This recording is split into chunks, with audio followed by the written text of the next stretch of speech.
Last video के and में हमने देखा था कि गोहान परफेक्ट सेल के पेट में बहुत ही जबरदस्त किक मारता है, जिसके बाद परफेक्ट सेल को उल्टी होने लग जाती है। और जब वो उल्टी करता है उसके शरीर के अंदर से एक इंसान बाहर आता है, जो कि होता है एंड्रॉइड 17। पर तभी एकदम से एक और बहुत ही शॉकिंग चीज होती है। परफेक्ट सेल एकदम से ही सेमी परफेक्ट सेल बन जाता है। सेमी परफेक्ट सेल समझ जाता है कि उसके साथ अभी क्या हुआ है और एकदम से ही वो चिल्लाने लग जाता है, नहीं नहीं। तभी गोहान चिल्लाता है, मैं बहुत देख चुका हूँ। सेमी परफेक्ट सेल अपनी बहुत ही खराब हालत में गोहान को देख रहा होता है। गोहान चिल्लाता है कि डॉक्टर जैरो के खतरनाक इन्वेंशंस का डर हमेशा हमेशा के लिए खत्म करने का समय आ गया है। सेल, मैं तुम्हें हमेशा हमेशा के लिए कुचलने वाला हूँ। सेल घबराते हुए चिल्लाता है, नहीं, कभी नहीं। सेल एकदम से अपनी जान बचाने के लिए बहुत तेजी से उड़ता है। गोहान इस चीज से चौंकता है। सेल प्लेनेट से भागने की कोशिश कर रहा होता है ताकि वो जल्द से जल्द गोहान से बच सके। गोहान बोलता है, डरपोक, तुम भागने की कोशिश कर रहे हो। सेल चिल्लाता है कि एक बारी बस मैं स्पेस में पहुंच जाऊं, इसके बाद मैं इस प्लेनेट को तुम्हारे साथ खत्म कर दूंगा। गोहान चिल्लाता है, तुम घिनौने कीड़े, मैं तुम्हें भागने नहीं दूंगा। तुम आज और अभी के अभी खत्म होने वाले हो सेल। तभी गोहान अपनी जगह पे खड़े रह के एक बहुत ही खतरनाक और फैमिलियर अटैक बनाने लग जाता है। पर क्योंकि गोहान बहुत ही लंबे समय तक अपने सिर्फ एक ही हाथ का इस्तेमाल कर रहा था, इसीलिए वो अपने एक हाथ से ये अटैक बना रहा होता है। गोहान चिल्लाता है, का मे हा मे। दूसरी तरफ सेल स्पेस तक बस पहुंचने ही वाला होता है। वो बोलता है कि मैं बस पहुंच गया। आखिरकार गोहान अपने अटैक को शूट करता है और ये अटैक सेमी परफेक्ट सेल की तरफ बढ़ने लग जाता है। सेमी परफेक्ट सेल अपने पीछे एक बहुत ही खतरनाक एनर्जी को महसूस करता है। वो देखता है कि उसकी तरफ एक बहुत ही खतरनाक अटैक बढ़ रहा है। वो जानता है कि भले ही वो स्पेस तक क्यों ना पहुंच गया हो, पर वो इस अटैक से नहीं बच पाएगा। अटैक परफेक्ट सेल के बिल्कुल नजदीक होता है और वो चिल्लाता है, नहीं। आखिरकार गोहान का कामेहामेहा सेल को टकराता है और हम देखते हैं कि उसका नामो निशान मिट जाता है और गोहान का यह अटैक सेल को तबाह करते हुए धरती से बाहर निकल जाता है। गोहान के अटैक से निकल रही फोर्स बहुत ही खतरनाक होती है और डैंडे और बुल्मा खुद को बचा रहे होते हैं। हम देखते हैं कि 17 को भी होश आ चुका होता है और वो भी खुद को बचा रहा होता है। गोहान का अटैक धरती के बाहर जा चुका होता है और वो उसी अटैक को देख रहा होता है। गोहान आखिर में चैन की सांस लेता है और बोलता है, आखिरकार ये खत्म हो गया। तभी गोहान अपने पीछे देखता है और बोलता है कि ऑलमोस्ट खत्म हो गया। 17 भी अभी तक पूरे तरीके से होश में आ चुका होता है और वो गोहान को देख रहा होता है। गोहान बोलता है, 17, अगर मुझे तुम्हारा चेहरा देखने को ना भी मिलता तो मुझे कोई दिक्कत नहीं थी, पर यह आखिरी बारी होगा। 17 बोलता है कि मैं भी तुम्हारे बारे में सेम बात बोल सकता हूँ, पर इस सिचुएशन में मैं तुम्हारा थैंक्स कहना चाहूँगा क्योंकि तुमने उस मॉन्स्टर को तबाह कर दिया। गोहान इसके बाद 17 की तरफ बढ़ता है। वो बोलता है कि तुम्हें थैंक्स बोलने की कोई भी जरूरत नहीं है, तुम उस मॉन्स्टर से बेहतर नहीं हो। तुम अभी तक सिर्फ इसलिए जिंदा हो क्योंकि वो मॉन्स्टर भागने की कोशिश कर रहा था। 17 बोलता है कि मैं सेल की तरह बिल्कुल भी नहीं हूँ, मैं इसी धरती पर एक इंसान की तरह जन्मा था।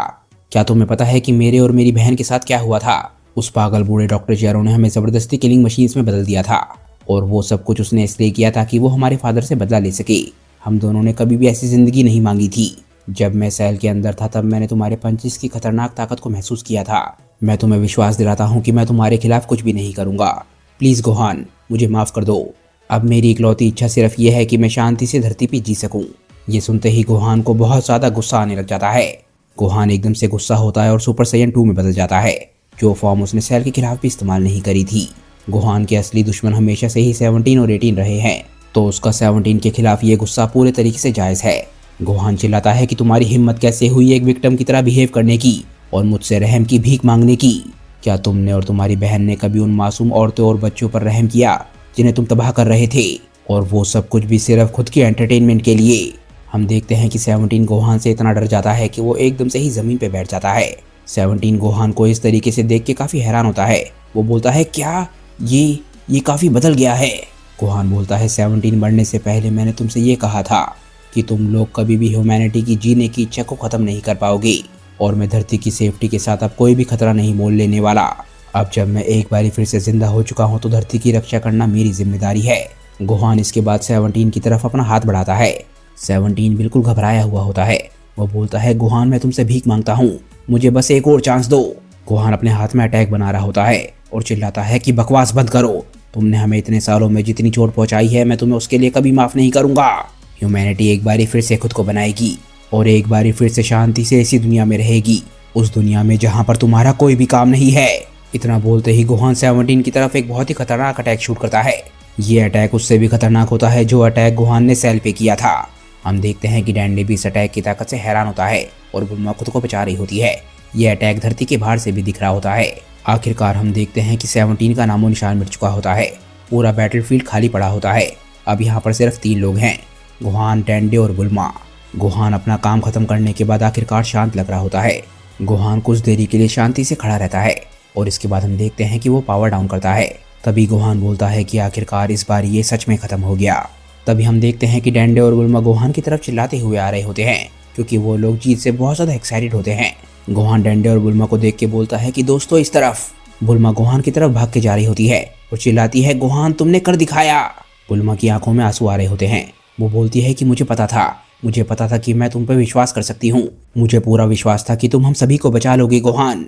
इतने सालों से इतना सब कुछ सहन करने के बाद हम सभी आखिरकार आजाद हो चुके हैं। गोहान बोलता है, बुल्मा इस सब के लिए तुम्हारा थैंक्स, क्योंकि इतने साल बीत जाने के बावजूद भी तुमने अपनी हिम्मत को टूटने नहीं दिया। तुम्हें खुद पे गर्व होना चाहिए बुल्मा। बुल्मा बोलती है कि चलो अब तुम ये कह ही रहे हो तो मैं ये बात मान लेती हूँ। वैसे मैं उनमें से तो नहीं हूँ जो कि अपनी ही पीठ को थपथपाते रहे, पर इस बारी हम सभी इस बात पे तो एग्री कर सकते हैं कि इस बारी मैंने धरती और पूरे यूनिवर्स को बचा लिया। गोहान मुझे तुम पे पूरा विश्वास था, इसीलिए मैंने तुम्हें फिर से जिंदा करने की इच्छा करी। गोहान इस बात पे हल्का सा नर्वसली हंसने लग जाता है। गोहान बोलता है कि इससे मुझे एक बात याद आई।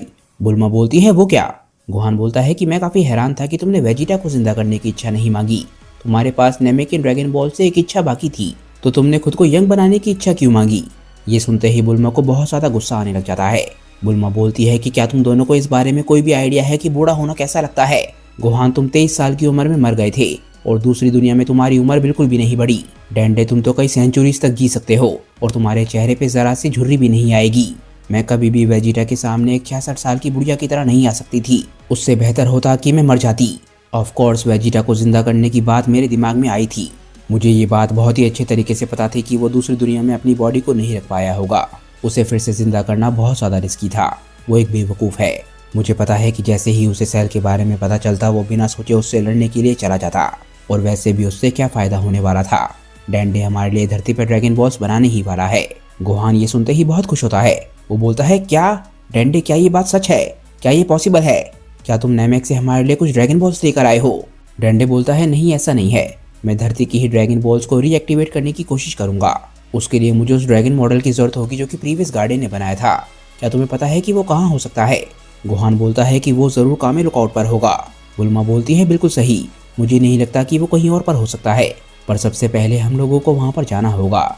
बस मैं ये उम्मीद करती हूँ कि एंड्रॉइड से सेल ने उस जगह को तबाह ना कर दिया हो, और मैं ये भी नहीं चाहती कि तुम लोग मुझे वहाँ तक उठाकर लेकर जाओ। तो चलो मेरे प्लेन का इस्तेमाल करते हैं। हम देखते हैं कि गोहान, बुल्मा और डेंडे बुल्मा के प्लेन में बैठ के कामे लुकआउट की तरफ निकल जाते हैं। यहाँ से आगे स्टोरी में क्या होगा ये हम जानेंगे नेक्स्ट वीडियो में, क्योंकि दोस्तों ये वीडियो यहीं पे खत्म हो जाती है। मुझे नीचे कमेंट करके बताइए कि आज की ये वीडियो आप लोगों को कैसी लगी। अगर आपको वीडियो अच्छी लगी हो तो वीडियो को लाइक करना बिल्कुल मत भूलिएगा। ड्रैगन बॉल न्यू होप की बहुत ही कमाल की स्टोरी को लिखा है डीबी न्यू होप ने, और उनसे जुड़े सभी लिंक मैंने नीचे डिस्क्रिप्शन में दे दिए हैं, तो जाइए और उन्हें अपना पूरा सपोर्ट दिखाइए। अगर आपको आज की वीडियो अच्छी लगी हो तो वीडियो को लाइक करना बिल्कुल मत भूलिएगा, और वीडियो को अपने दोस्तों के साथ शेयर भी जरूर कीजिएगा। मैं मिलता हूँ आप लोगों को अपनी नेक्स्ट वीडियो के साथ। तब तक के लिए बाय दोस्तों, और थैंक्स फॉर वॉचिंग।